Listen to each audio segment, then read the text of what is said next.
Hello ನಮಸ್ಕಾರ, ವಿಶೇಷ ಕಾರ್ಯಕ್ರಮಕ್ಕೆ ಸ್ವಾಗತ. ನಾನು ಭಾರತಿ ಪೃಥ್ವಿರಾಜ್. ವೀಕ್ಷಕರೇ, ಬಿಗ್ ಬಾಸ್ ಕನ್ನಡ ಸೀಸನ್ 12 ಆರಂಭ ಆಗಿದೆ. ಎಷ್ಟು ಚೆನ್ನಾಗಿ ಹೋಗ್ತಿದೆ ಎಲ್ರಿಗೂ ಗೊತ್ತು, ನೋಡ್ತಾ ಇರ್ತೀರಾ. ಜೊತೆಗೆ ನಮ್ಮ ಜೊತೆಗೆ ಈಗ ಬಿಗ್ ಬಾಸ್ ಕಂಟೆಸ್ಟೆಂಟ್ ಮಂಜು ಭಾಷಿಣಿ ಅವರಿದ್ದಾರೆ. ಬನ್ನಿ ಮಾತನಾಡಿಸ್ತೀನಿ, ಎಕ್ಸೈಟೆಡ್ ಆಗಿದ್ದೀನಿ, ಸಾಕಷ್ಟು ವಿಷಯಗಳನ್ನು ಅವ್ರ ಹತ್ರ ಕೇಳ್ತೀನಿ. ಹಲೋ ಮೇಡಮ್, ನಮಸ್ಕಾರ. ಹಲೋ ಭಾರತಿ, ಹೇಗಿದ್ದೀರಾ? ಚೆನ್ನಾಗಿದ್ದೀನಿ. ಹೇಗಿದ್ದೀರಾ? ನಿಮ್ಮನ್ನ ಕೇಳಬೇಕು, ಹೇಗಿದೆ ಒಳಗಿನ ಜೀವನ ಮತ್ತು ಆಚೆಯ ಜೀವನ? ಒಂದಿನ ಅಷ್ಟೇ ಫೀಲ್ ಮಾಡಿದ್ದು ಅಂತೀರಾ? ಹೌದು, ಬಟ್ ಏನಂತ ಹೇಳಿದ್ರೆ ತುಂಬಾ ದಿನಗಳು ಆಗಿರ್ಲಿಲ್ವಲ್ಲ, ಬಹುಶಃ 1 ತಿಂಗಳು 2 ತಿಂಗಳು ಆ ಥರ ಆಗ್ಬಿಟ್ಟಿದ್ರೆ ಬಹುಶಃ ಆ ಡಿಫ್ರೆನ್ಸ್ ಗೊತ್ತಾಗ್ತಿತ್ತೇನೋ. ಆದರೆ ಈಗ ಬರೀ 3 ವಾರಗಳಾಗಿರೋದ್ರಿಂದ ಒಂದೊಳ್ಳೆ ಫಾರಿನ್ ಟ್ರಿಪ್ಗೆ ಹೋಗಿ ಬಂದಾಗಿದೆ. ಒಳ್ಳೆ foreign trip. Yes, fantasy world. ಈ ಡಿಸ್ನಿ ವರ್ಲ್ಡ್, ಡಿಸ್ನಿ ಲ್ಯಾಂಡ್ ಇರುತ್ತಲ್ಲ, ಆ ಥರ ಇದು ಫ್ಯಾಂಟಸಿ ವರ್ಲ್ಡ್. ಹಂಗ ಫ್ಯಾಂಟಸಿಲಿ ಹೇಳಿ, ಬೇರೆ ಬೇರೆ ಟಾಯ್ಸ್ಗೆ ಇದಕ್ಕೆ ಹೋಲಿಸಿ, ಅಂದರೆ ಬೇರೆ ಬೇರೆ ಗೇಮ್ಗಳಿಗೆ ಹೋಲಿಸಿ ನೋಡೋಣ ಕಂಟೆಸ್ಟೆಂಟ್. ಇಲ್ಲ, ಅಷ್ಟೆಲ್ಲ ಏನೇನ ಕಂಟೆಸ್ಟೆಂಟ್ಗಳನ್ನ ಹೋಲ್ಸಕ್ಕಾಗಲ್ಲ. ಇನ್ನು 3 ವಾರ ಆಗಿರೋದ್ರಿಂದ ಇನ್ನೂ ಅರಿಯೋ ಪ್ರಯತ್ನದಲ್ಲಿ, ತಿಳ್ಕೊಳ್ಳೋ ಪ್ರಯತ್ನದಲ್ಲೇ ಇದ್ದಿದ್ದು, ಅಷ್ಟು ಬೇಗ ಹೊರಗಡೆ ಬಂದಿದ್ದು. ಸೊ ಹಾಗಾಗಿ ಆ ಲೆವೆಲ್ಗೆ ಹೋಗೋಕ್ಕಾಗಲ್ಲ. Okay, so sweet of you. ಪಾಪ ನೀವು ಯಾರನ್ನು ಏನು ಹೇಳಲ್ಲ. ಯೂಶ್ವಲಿ ಬಿಗ್ ಬಾಸ್ ಮನೆಯಲ್ಲೂ ಶಾಂತವಾಗೇ ಇದ್ರಿ, ಆದರೆ ಯಾಕೋ ಒಂದು ಕಡೆ ಒಂದಿಷ್ಟು ವೈರತ್ವಗಳು ಕೆಲವರಿಂದ ಬರೋಕ್ಕೆ ಶುರು ಆಯ್ತಾ ಅಂತ? ಹೌದು, ನನ್ನ ಕಡೆಯಿಂದ ಹೋಗಿರಲಿಲ್ಲ, ಬಾಣ ಯಾವತ್ತೂ ಈ ಕಡೆಯಿಂದ ಹೊಡಿಲಿಲ್ಲ. ಆ ಕಡೆಯಿಂದ ಬಂದಾಗ ನಮ್ಮ ರಕ್ಷಣೆ ನಾವು ಮಾಡ್ಕೊಳ್ಳೇಬೇಕಲ್ಲ, ಹಾಗಾಗಿ ಶಸ್ತ್ರಾಸ್ತ್ರಗಳ ಯುದ್ಧ ಶುರು ಆಗಿತ್ತು. ಬಟ್ ಯಾಕೆ ಅಂತ ನಾನೇನು ಹೇಳೋಷ್ಟೇ ಇಲ್ಲ. ಅಂದರೆ ಮನೆಯಲ್ಲಿ ನಾವು ಏನೇನನ್ನು ನೋಡಿದ್ವೋ ಅದನ್ನೆಲ್ಲವನ್ನು ಕರ್ನಾಟಕ ಜನತೆ ನೋಡಿದ್ದಾರೆ. ಸೊ ಹಾಗಾಗಿ ನಾವೇನೋ ತಮಾಷೆಗೆ ಮಾಡಿದ್ದನ್ನು ಅಥವಾ ನಾವು ಸತ್ಯವಾಗಿ ಮಾತಾಡಿದ್ದನ್ನು ಅದನ್ನೆಲ್ಲ ಬೇರೆ ರೀತಿಯಲ್ಲಿ ವೈಯಕ್ತಿಕವಾಗಿ ತೆಗೆದುಕೊಂಡು ಅದನ್ನು ಏನೋ ಸ್ಟ್ರಾಟಜಿ ಮಾಡಿ, ಪ್ಲ್ಯಾನ್ ಮಾಡಿ ನಮ್ಮತ್ತ ಬೀಸಿದಾಗ ನಾವೇನು ಮಾಡೋದು, ನಿಂತ್ಕೊಳ್ಳೇಬೇಕಲ್ಲ ನಮ್ಮ ರಕ್ಷಣೆಗೆ, ಅಷ್ಟೇ ಆಗಿತ್ತು. ಓಕೆ, ಯಾರನ್ನು ತುಂಬ ಮಿಸ್ ಮಾಡ್ಕೊಳ್ತೀರಾ? ರಾಶಿಕನ ಒಂದು ಕೈ ಮೇಲೆ, ಯಾಕಂದರೆ 2 ವಾರಗಳ ಕಾಲ ಜಂಟಿಯಾಗೇ ಇದ್ವಲ್ಲ, ಇನ್ ಆ್ಯಂಡ್ ಔಟು.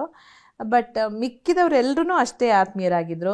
ಜಂಟಿಗಳಂತೂ ಎಲ್ಲರೂ ಒಟ್ಟಿಗೆ ಇರ್ತಿದ್ವಿ, ಹಾಗಾಗಿ ಆತ್ಮೀಯರಾಗಿದ್ವಿ. ಆ ಒಂಟಿಗಳಿಂದನೂ ಧನುಷು, ಧ್ರುವಂತು, ಈಗ ಬಂದಿದ್ದು ರಕ್ಷಿತಾ, ಅವರೆಲ್ಲ ನಮ್ಮ ಹತ್ರನೇ ಇದ್ದಿದ್ದರಿಂದ ನಾನು ಮನೆಗಿಂತ ಜಾಸ್ತಿ ಒಂದು ಬಿಗ್ ಬಾಸ್ ವಾಯ್ಸ್ನ, ನನ್ನ ಸಹ ಸ್ಪರ್ಧಿಗಳನ್ನ, ಸುದೀಪ್ ಸರ್ನ ಸಿಕ್ಕಾಪಟ್ಟೆ ಮಿಸ್ ಮಾಡ್ತೀನಿ.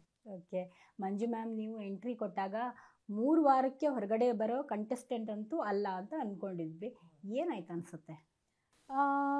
ಗೊತ್ತಿಲ್ಲ, ನಾನು ಹೇಳಿದ್ದು ನಮಗೆ ಬಹುಶಃ ಮೇಜರ್ ಹೊಡೆತ ಬಿದ್ದಿದ್ದು ಒಂಟಿ ಜಂಟಿ. ಯಾಕಂದರೆ ಕೆಲವ್ರನ್ನ ಮಾತ್ರ ಒಂಟಿಯಾಗಿ ಆರಿಸ್ಬಿಟ್ಟು ಅವ್ರಿಗೆ ಪವರು ಕೊಟ್ಬಿಟ್ಟು ಆಟ ಆಡ್ಸೋಕ್ಕೆ ನಿಲ್ಲಿಸ್ಬಿಟ್ಟು ನಮ್ಮನ್ನು ಸೇವಕರನ್ನಾಗಿ ಮಾಡಿ, ಅದರಲ್ಲೂ ಬೇಡಿ ತೊಟ್ಟು ಯಾವುದೋ ಹೊಸ ಮುಖ, ಜೀವನದಲ್ಲೇ ಕಂಡಿರೋದ ಮುಖದ ಜೊತೆ ನೀವಿಬ್ಬರು ಒಂದೇ ಆಗಿ ಆಡಬೇಕು ಅಂತ ಹೇಳಿದ್ದು ಹೊಡೆತ ಬಿತ್ತು. ಅದು ಓಕೆ, ನನಗೆ ಅದ್ರ ಬಗ್ಗೆ ಏನೂ ಕಂಪ್ಲೇಂಟ್ಸ್ ಇಲ್ಲ. ಬಟ್ ನನಗೆ ಒಂದೇ ಒಂದು ಅನಿಸಿದ್ದು, ನೀವು ಒಂದು ಸರ್ಕಾರಕ್ಕೆ, ಒಂದು ಪಕ್ಷಕ್ಕೆ ಕೊಟ್ಟಾಗ ಒಂದು ಅಧಿಕಾರನ ಅವ್ರು ಹೇಗೆ ನಡೆಸಿದ್ದಾರೆ ಅಂತ ಗೊತ್ತಾಯ್ತು. ಇನ್ನೊಂದು ಪಕ್ಷಕ್ಕೂ ಅದೇ ಅಧಿಕಾರ ಕೊಟ್ಟು ಅದೇ 2 ವಾರಗಳ ಕಾಲ ಕೊಟ್ಟು ಅದಾದಮೇಲೆ ಜನತೆ ಇವ್ರ ಪಕ್ಷ ಸರಿಯಾಗಿ ಆಡಳಿತ ನಡೆಸ್ತಿಲ್ಲ, ಹೋಗಲಿ ಹೊರಗಡೆ, ಬೇಡ ನಮಗೆ ಈ ಸರ್ಕಾರ ಅಂತ ಕಳಿಸಿದ್ದಿದ್ರೆ ಒಪ್ಕೋತಿದ್ದೆ.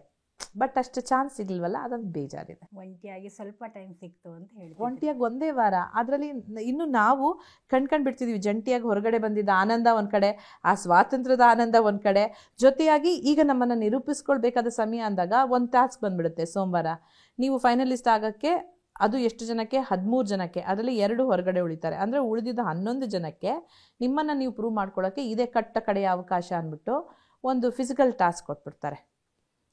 ಒಬ್ರೊಬ್ರು ಸ್ಟ್ರೆಂತ್ ಒಂದೊಂದು. ಇವಾಗ ಫಿಸಿಕಲಿ ಸ್ಟ್ರಾಂಗ್ ಆಗಿ ಅದನ್ನು ನಡೆಸ್ಕೊಳ್ತಾ ಹೋಗೋರು ಒಬ್ರು ಇರ್ತಾರೆ, ನನ್ನ ಸ್ಟ್ರೆಂತ್ ಬೇರೆ ಇದೆ. ಬಟ್ ಆ ಸ್ಟ್ರೆಂತನ್ನು ಪ್ರೂವ್ ಮಾಡೋಕ್ಕೆ ಆ ಥರ ಟಾಸ್ಕ್ಗಳು ಸಿಗಲಿಲ್ಲ, ಆ ಥರ ಸಿಚುವೇಶನ್ನು ಬರಲಿಲ್ಲ, ಆ ಥರ ಪವರು ಕೈಗೆ ಸಿಗಲಿಲ್ಲ, ಆ ನಿರೂಪಣೆ ಆಗಲೇ ಇಲ್ಲ. ಮೇ ಬಿ ಅದೆಲ್ಲೋ ಜನಗಳಿಗೆ ಇನ್ನೂ ಏನೋ ಬಹುಶಃ ಎಕ್ಸ್ಪೆಕ್ಟ್ ಮಾಡಿದ್ರೇನೋ, ಇಷ್ಟು ವರ್ಷದ ಮಂಜು ಭಾಷಿಣಿ ಅಭಿನೇತ್ರಿಯಾಗಿ, ಕಲಾವಿದೆಯಾಗಿ ನೋಡಿ ಇವ್ರು ಬೇರೆ ಏನೋ ಇರ್ತಾರೆ ಅಂತ ಅಂದ್ಕೊಂಡಿರ್ಬೋದು. ಬಟ್ ಆ ಎಲ್ಲ ನನ್ನ ಗುಣಗಳು ಹೊರಗಡೆ ಬರೋಕ್ಕೆ ಮುಂಚೆನೇ ಅಧ್ಯಾಯ ಕ್ಲೋಸ್ ಆಯಿತು, ಹಾಗಾಗಿ ಹೊರಗಡೆ ಬಂದೆ. ಬಟ್ ಬಂದಿದ್ದಕ್ಕೆ ನನಗೆ ಬೇಜಾರಿಲ್ಲ. ಯಾಕಂತ ಹೇಳಿದ್ರೆ ಅಷ್ಟು ಕಡಿಮೆ ಸಮಯದಲ್ಲೂ ಜನಗಳು ನನ್ನನ್ನೇ ಗುರುತಿಸಿದ್ದಾರೆ. ಇಷ್ಟು ದಿನ ನಟಿಯಾಗಿ ಒಂದು ರೀತಿಯಲ್ಲಿ ನನ್ನನ್ನು ಪ್ರೀತಿಸಿದ ಬೇರೆ, ಈಗ ಮಂಜು ಭಾಷಿಣಿನೇ ಪ್ರೀತಿಸಿದ್ರಲ್ಲ, ಅದೇ ಸಂತೋಷ, ಅದೇ ನನಗೆ ಗೆಲುವು ಅಂತ ಭಾವಿಸ್ತೀನಿ.